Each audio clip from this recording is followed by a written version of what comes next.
Chapter 2 The Open Road. "Ratty," said the mole suddenly one bright summer morning, "if you please, I want to ask you a favor." The rat was sitting on the river bank, singing a little song. He had just composed it himself, so he was very taken up with it, and would not pay proper attention to Mole or anything else. Since early morning he had been swimming in the river in the company with his friends the ducks. And when the ducks stood on their heads suddenly, as ducks will, he would dive down and tickle their necks just under where their chins would be if ducks had chins, till they were forced to come up to the surface again in a hurry, spluttering and angry and shaking their feathers at him. For it is impossible to say quite all you feel when your head is under water. At last they implored him to go away and attend to his own affairs and leave them to mind theirs. So the rat went away and sat on the river bank in the sun and made up a song about them, which he called Duck City. "All along the backwater, through the rushes tall, ducks are a-dabbling, up tells all. Ducks' tails, drakes' tails, yellow feet to quiver, yellow bills all out of sight, busy in the river. Slushy green undergrowth where the roach swim, here we keep our larder, cool and full and dim. Everyone for what he likes, we like to be, heads down, tails up, dabbling free. High in the blue above, swift swirling call, we are down a-dabbling, up tells all."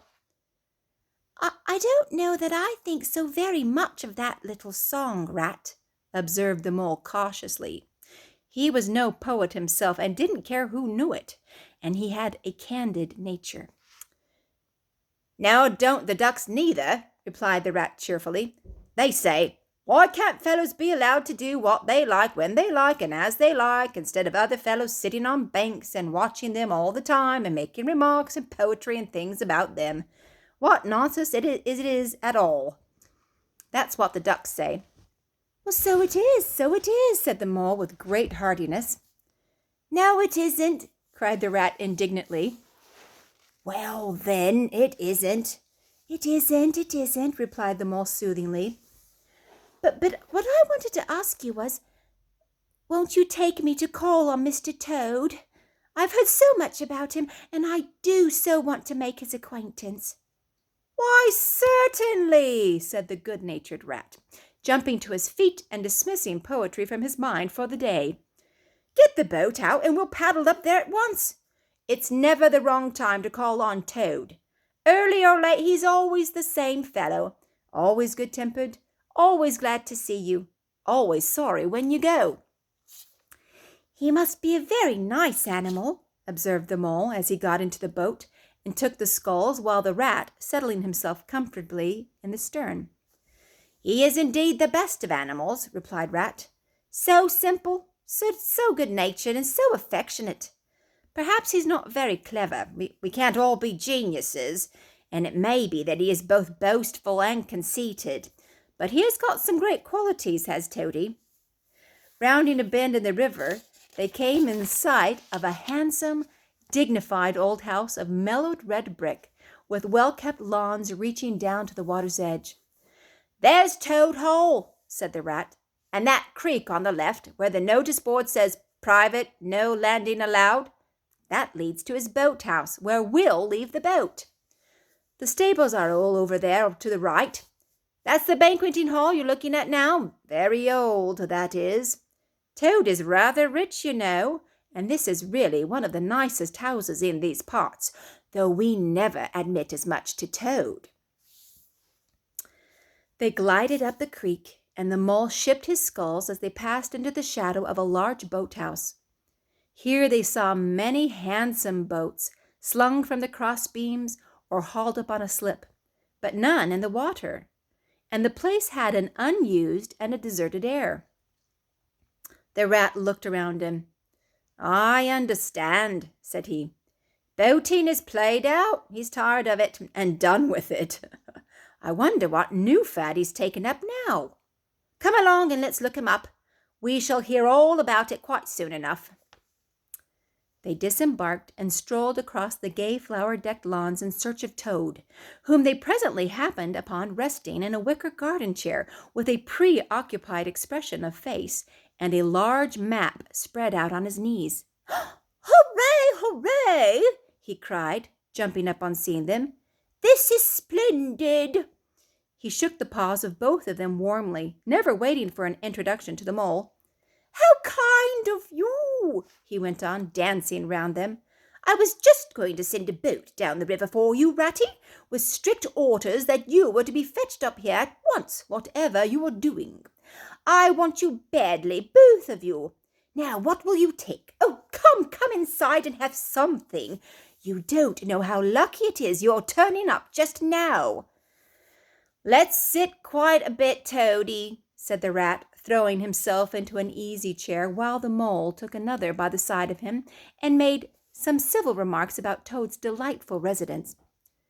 "Finest house on the whole river," cried Toad boisterously, "or anywhere else for that matter," he could not help adding. Here the rat nudged them all. Unfortunately, Toad saw him do it and turned very red. There was a moment's painful silence. Then Toad burst out laughing. "Oh, all right, Ratty," he said. "It's only my way, you know, and it's not such a very bad house, is it? You know you rather like it yourself. Now, look here, let's be sensible. You are the very animals I wanted. You've got to help me. It's most important." "It's about your rowing, I suppose," said the rat with an innocent air. "You're getting on fairly well, though you splash a good bit still. With a good deal of patience and any quantity of coaching, you may—" "Oh, pooh, boating!" interrupted the Toad in great disgust. "Silly boyish amusement. I've given up that long ago. Sheer waste of time, that's what it is. It makes me downright sorry to see you fellows who ought to know better spending all your energies in that aimless manner. No, I've discovered the real thing, the only genuine occupation for a lifetime. I propose to devote the remainder of mine to it, and can only regret the wasted years that lie behind me, squandered in trivialities. Come with me, dear Ratty, and your amiable friend also, if he will be so very good, just as far as the stable-yard, and you shall see what you shall see." He led the way to the stable-yard accordingly, the rat following with a most mistrustful expression. And there, drawn out of the coach-house into the open, they saw a gypsy caravan, shining with newness, painted a canary yellow, picked out with green and red wheels. "There you are!" cried the Toad, straddling and expanding himself. "There's real life for you, embodied in that little cart. The open road, the dusty highway, the heath, the common, the hedgerows, the rolling downs, camps, villages, towns, cities, here today, up and off to somewhere else tomorrow. Travel, change, interest, excitement, the whole world before you, and a horizon that's always changing. And mind, this is the very finest cart of its sort that was ever built, without any exception. Come inside and look at the arrangements. Planned 'em all myself, I did." The mole was tremendously interested and excited, and followed him eagerly up the steps and into the interior of the caravan. The rat only snorted and thrust his hands deep into his pockets, remaining where he was. It was indeed very compact and comfortable. Little sleeping bunks, a little table that folded up against the wall, a cooking stove, lockers, bookshelves, a bird cage with a bird in it, and pots, pans, jugs, and kettles of every size and variety. "All complete," said the Toad triumphantly, pulling open a locker. "You see, biscuits, potted lobster, sardines, everything you can possibly want. Soda water here, bakey there, letter paper, bacon, jam, cards, and dominoes. You'll find," he continued as they descended the steps again, you'll find that nothing whatever has been forgotten when we make our start this afternoon." "I beg your pardon," said the rat slowly as he chewed a straw, "but did I overhear you say something about we and start and this afternoon?"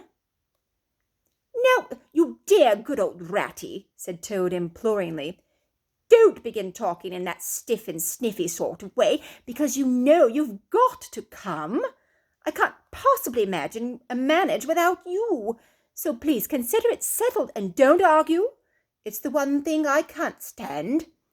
You surely don't mean to stick to your dull, fusty old river all your life and just live in a hole in a bank and boat?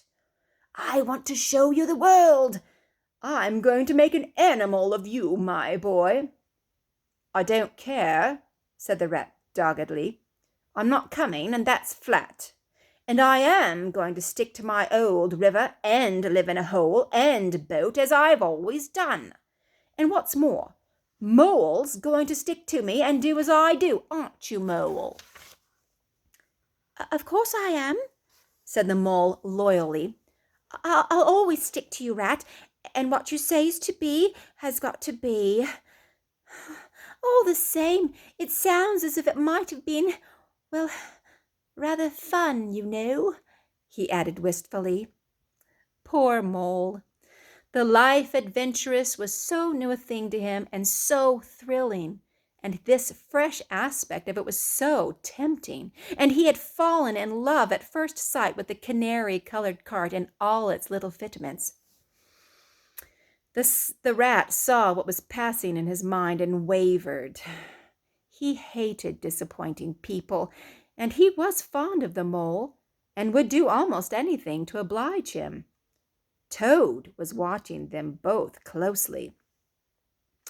"Come along in and have some lunch," he said diplomatically, "and we'll talk it over. We needn't decide anything in a hurry. Of course, I don't really care. I only want to give pleasure to you fellows. Live for others, that's my motto in life."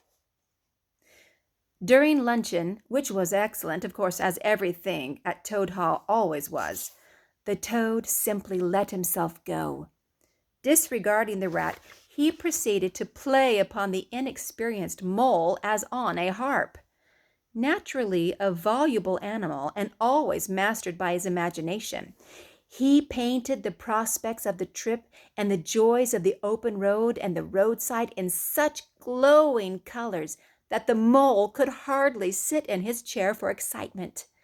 Somehow it soon seemed taken for granted by all three of them that the trip was a settled thing, and the rat, though still unconvinced in his mind, allowed his good nature to override his personal objections.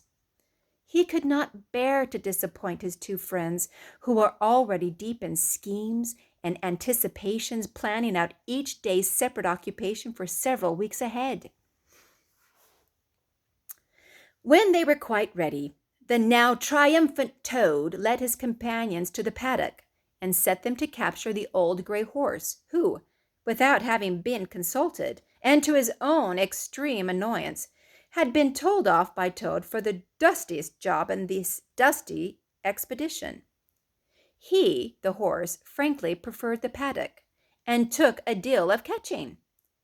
Meanwhile, Toad packed the lockers still tighter with necessaries and hung nose bags, nets of onions, bundles of hay, and baskets from the bottom of the cart. At last the horse was caught and harnessed, and they set off, all talking at once, each animal either trudging by the side of the cart or sitting on the shaft as the humor took him. It was a golden afternoon. The smell of the dust they kicked up was rich and satisfying. Out of thick orchards on either side of the road, birds called and whistled to them cheerily.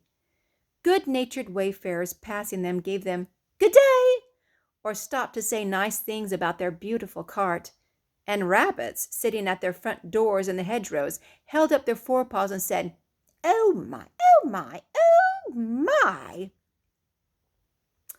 Late in the evening, tired and happy and miles from home, They drew up on a remote common far from habitations, turned the horse loose to graze, and ate their simple supper sitting on the grass by the side of the cart. Toad talked big about all he was going to do in the days to come, while the stars grew fuller and larger all around them, and a yellow moon appeared suddenly and silently from nowhere in particular, came to keep them company and listen to their talk. At last they turned into their little bunks in the cart, and Toad, kicking out his legs, sleepily said, "Well, good night, you fellows. This is the real life for a gentleman. Talk about your old river." "I don't talk about my river," replied the patient rat. "You know I don't, Toad. But I think about it," he added pathetically in a lower tone. "I think about it all the time." The mole reached out from under his blanket, felt for the rat's paw in the darkness, and gave it a squeeze. "I'll do whatever you like, Ratty," he whispered. "Shall we run away tomorrow morning quite early, very early, and go back to our dear old hole in the river?" No, we'll see it out," whispered back the rat. "Thanks awfully, but I ought to stick by Toad till this trip is ended. It wouldn't be safe for him to be left to himself. It won't take very long. His fads never do. Good night." The end was indeed nearer than even the rat suspected. After so much open air and excitement, the toad slept very soundly, and no amount of shaking could rouse him out of bed next morning. So the mole and rat turned to, quietly and manfully, and while the rat saw to the horse and lit a fire and cleaned last night's cups and platters, and got things ready for breakfast, the mole trudged off to the nearest village a long way off for milk and eggs and various necessaries the toad had, of course, forgotten to provide. The hard work had all been done, and the two animals were resting, thoroughly exhausted by the time Toad appeared on the scene, fresh and gay, remarking what a pleasant, easy life it was they were all leading now, after the cares and worries and fatigues of housekeeping at home. They had a pleasant ramble that day over grassy downs and along narrow by-lanes, and camped as before on a common. Only this time the two guests took care that Toad should do his fair share of the work.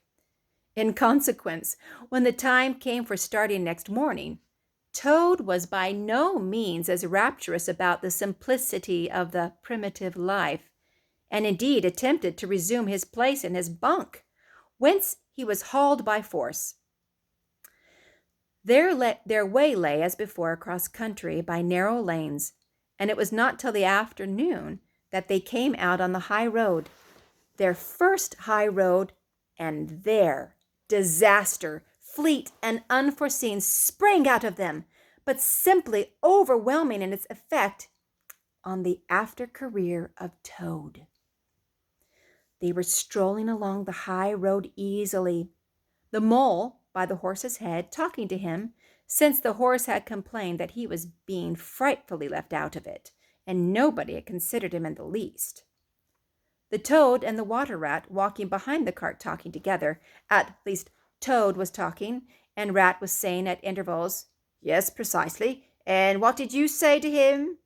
and thinking all the time of something very different, when far behind them they heard a faint warning hum, like the drone of a distant bee.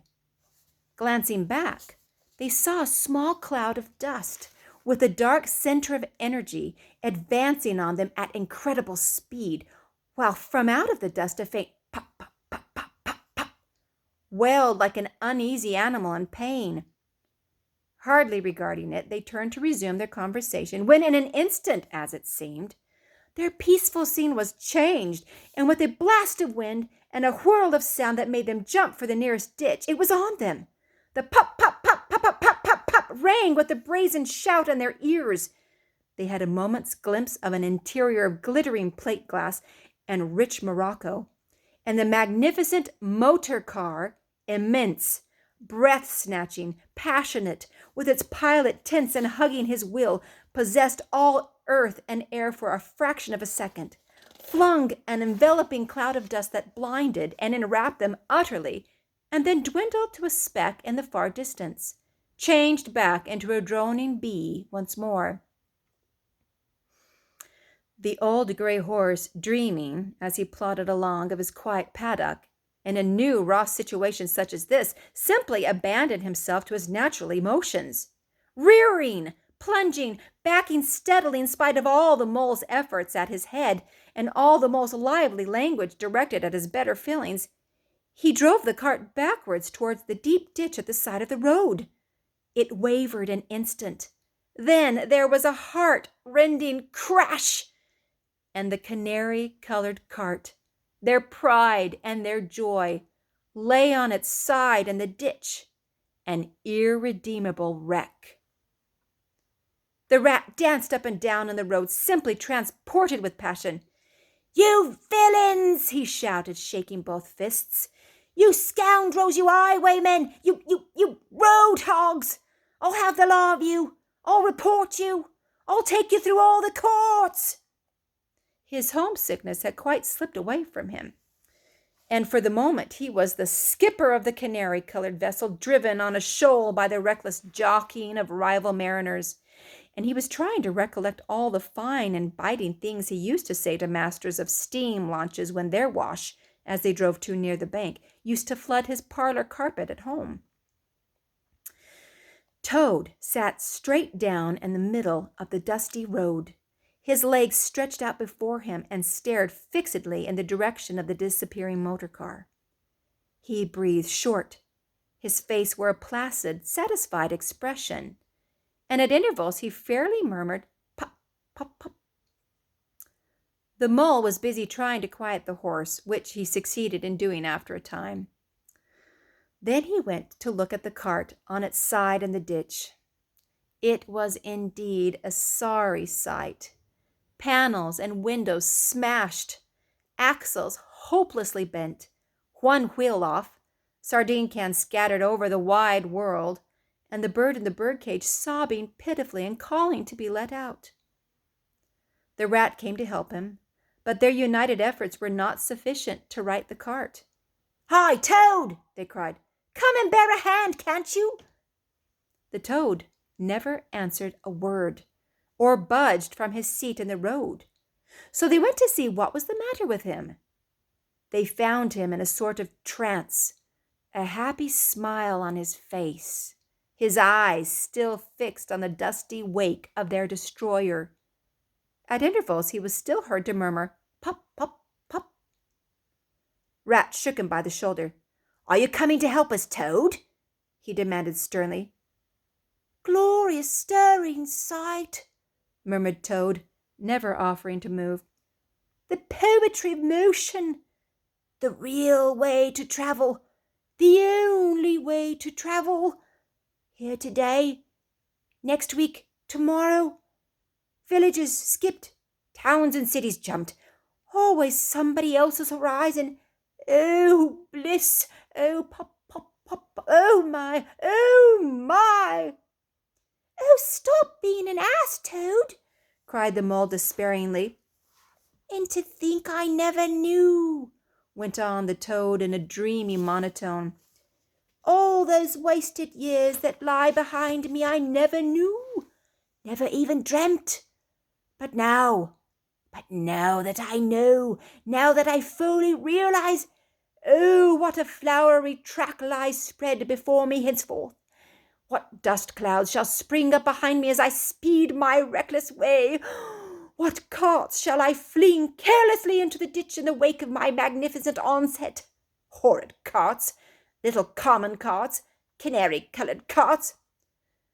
"What are we to do with him?" asked the mole of the water rat. "Nothing at all," replied the rat firmly, "because there really is nothing to be done. You see, I know him from old. He is now possessed. He's got a new craze, and it always takes him that way in the first stage. He'll continue like that for days now, like an animal walking in a happy dream, quite useless for all practical purposes. Never mind him. Let's go and see what there is to be done about the cart. A careful inspection showed them that even if they succeeded in righting it by themselves, the cart would travel no longer. The axles were in a hopeless state, and the missing wheel was shattered into pieces. The rat knotted the horse's reins over his back and took him by the head, carrying the birdcage and its hysterical occupant in the other hand. "Come on," he said grimly to the mole. "It's 5 or 6 miles to the nearest town, and we shall just have to walk it. The sooner we make a start, the better." But what about Toad?" asked the mole anxiously as they set off together. "We can't leave him here, sitting in the middle of the road by himself in that distracted state he's in. It's not safe. Supposing another thing were to come along." "Oh, bother Toad," said the rat savagely. "I've done with him." They had not proceeded very far on their way, however, when there was a pattering of feet behind them, and Toad caught them and thrust a paw inside the elbow of each of them, still breathing short and staring into vacancy. "Now look here, Toad," said the rat sharply. "As soon as we get to the town, you'll have to go straight to the police station and see if they know anything about the motor car and who it belongs to, and lodge a complaint against it. And then you'll have to go to the blacksmith's or a wheelwright's and arrange for the cart to be fetched and mended and put to rights. It'll take time, but it's not quite a hopeless smash. Meanwhile, the mole and I will go to an inn and find comfortable rooms where we can stay till the cart's ready, until your nerves have recovered their shock." "Police station? Complaint?" murmured Toad dreamily. "Me complain of that beautiful, that heavenly vision that has been vouchsafed me? Mend the cart? I've done with carts forever. I never want to see the cart or to hear of it again. Oh, Ratty, you can't think how obliged I am for consenting to come on this trip. I wouldn't have gone without you, and then I might never have seen that swan, that sunbeam, that thunderbolt. I might never have heard that entrancing sound or smelt that bewitching smell. I owe it all to you, my best of friends." The rat turned from him in despair. "You see what it is," he said to the mole, addressing him across Toad's head. "He's quite hopeless. I give it up. When we get to the town, we'll go to the railway station, and with luck we may pick up a train there that'll get us back to Riverbank tonight.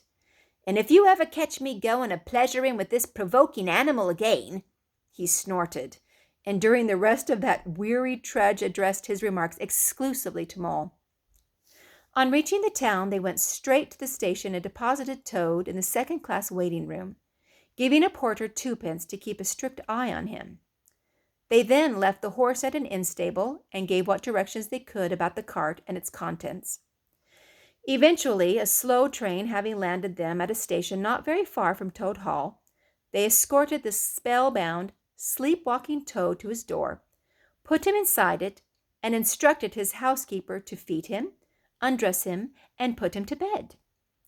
Then they got out their boat from the boathouse, sculled down to their river home, and at a very late hour sat down to supper in their own cozy riverside parlor, to the rat's great joy and contentment. The following evening, the mole, who had risen late and taken things very easy all day, was sitting on the bank fishing, when the rat, who had been looking up his friends and gossiping, came strolling along to find him. "Heard the news?" he said. "There's nothing else being talked about all along the riverbank. Toad went up to town by an early train this morning, and he has ordered a large and very expensive motor car." End of chapter 2.